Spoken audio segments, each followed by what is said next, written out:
Galing oh. Galing mga idol oh. Oh. 18 years old mga idol. Marunong na mag forklift. Oh. Dito lang yan natuto mga idol. Oh. Lahat matututunan mo dito sa South Korea. 18 years old mga idol. Oh. Rawan from Cambodia. Sipag oh. Oh. Para-paraan para hindi mahirapan.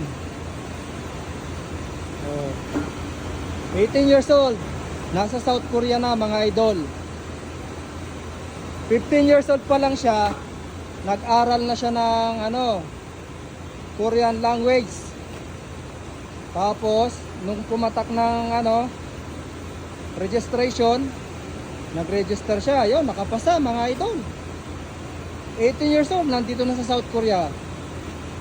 Bata pa yung katawan. Tingnan nyo naman mga idol. Ang pinakamababang sinasahod niyan dito ay 128,000 pesos. Ano yon?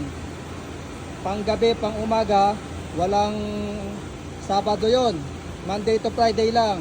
Kapag may Sabado mga idol, umaabot ng 160,000 to 180,000. Mga idol. Galingan nyo mga idol ha.